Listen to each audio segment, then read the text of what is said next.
I could see through that lens that here was a phenomenon that was going to be unleashed on the world.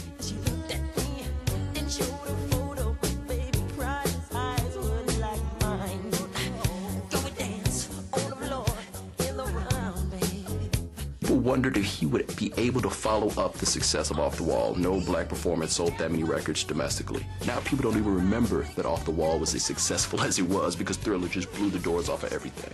Everybody waited for the Thriller video. They trailed the Thriller video for months before you saw it. I mean, and everybody knew exactly what time on earth we were all going to watch that.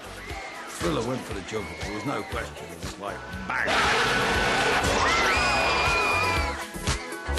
Cause it's a starlight, starlight night. That's what it was originally, and I watched it unfold where Quincy and Michael were in the room, and there was the feeling that he needed something a little more ambitious. I wasn't that scared. You were scared. Quincy and Michael started feeding, you know, about, you know, what would it be if it was like a thriller, like a scary movie, and what, you know, we could get Vincent Price. Boddicker, do you have a wolf sound? And I put up a woo! It's close to me. Running for around 15 minutes, and with a budget of a rumoured $1 million of Jackson's own money, Thriller was the first to take the medium seriously. Taking the form of a short film rather than a video, it changed the whole approach of the pop industry. Michael Jackson hired horror specialist John Landis, making him the first film director to work on such a project. We'll just try it once more. Easy for you. Very easy. Watch this. Go ahead.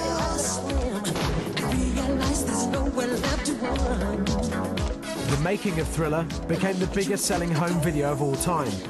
The album won 7 Grammy Awards and spent the entire year in the top 10, with 37 weeks at #1.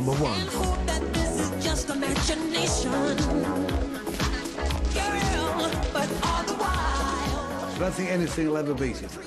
I think, you know, you're looking at an album that will stand in perpetuity as the greatest selling album of all time.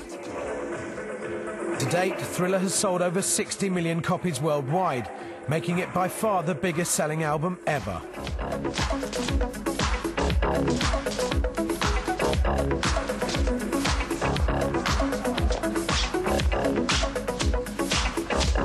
Nobody ever gives him the credit he deserves. He was a phenomenon.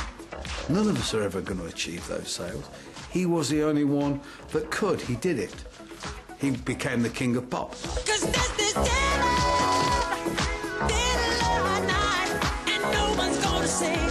Jackson had become the biggest recording artist of all time. His next aim, to become the most spectacular touring artist. It worked. Somehow he pulled it off, and it was the most amazing ending to a show I have ever seen.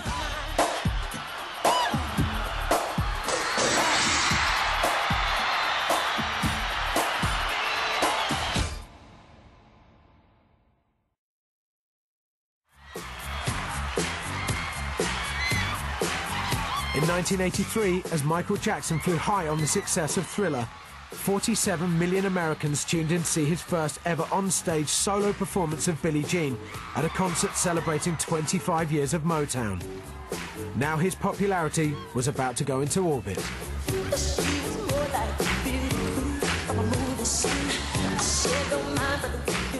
I'll probably remember that moment to the day I die. The place was full of, you know, ex-Motown stars, and they just went balmy when he did that backwards walk. I mean, it was just a magical moment in time.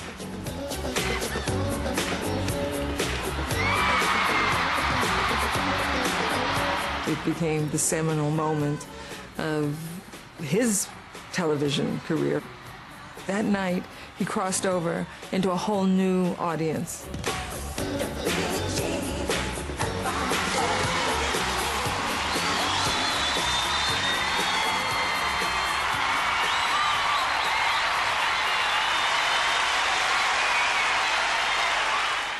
was a dance that the kids were doing on the streets. And Michael came along later, and he had a guy by the name of Jeffrey Daniels to teach him to do the moonwalk. And Jeffrey taught him to do the moonwalk, and he was good at it. And when he did it, everybody saw it and just thought this was the most wonderful thing they had ever seen, not really knowing it was a dance that was already out there. The backslide is actually supposed to be like if you were to be walking forward and suddenly you're on an escalator, and as you're walking forward, this escalator is now pulling you backwards as you're continuing to walk forward. That's the illusion of the backslide. And the moonwalk is that you're actually walking, but the ground is pulling you back. And if you can do it with that illusion, then you're doing it more or less looking like you're pulling yourself back, like your legs are tugging you back. It's not supposed to look that way.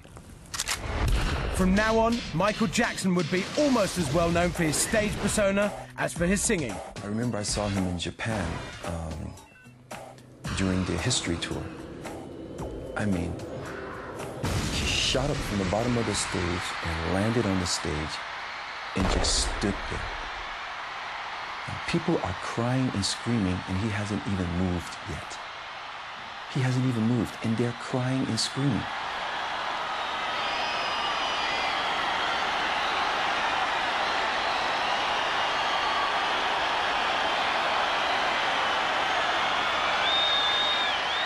He reaches up for his sunglasses, and the screen goes up to another pitch. He slowly takes his glasses off. The screen goes to a higher pitch. He tucks them away and stands for a while longer. By the time the music starts, the audience is pretty much exhausted, and he hasn't even done nothing yet.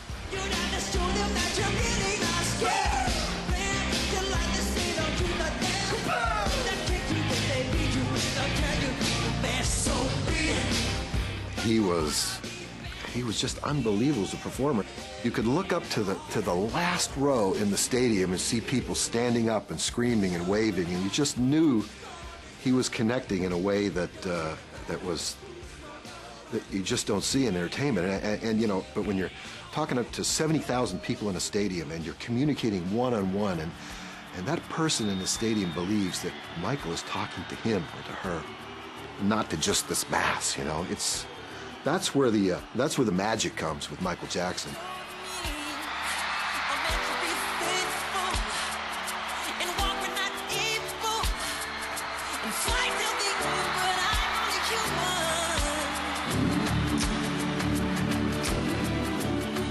When you are doing the very best you can do at that particular moment with a lot of people watching, and that kind of pressure that not many people understand is on you, every second has to be in the moment.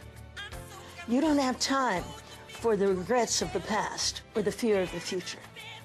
You are there.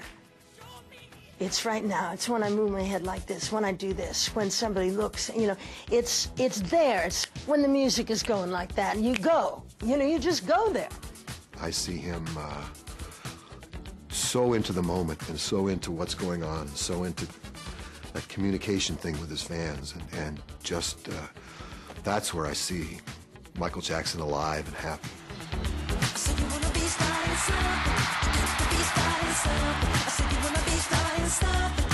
In 1984, Michael and his brothers signed a deal with Pepsi as sponsors of their first tour together for 3 years.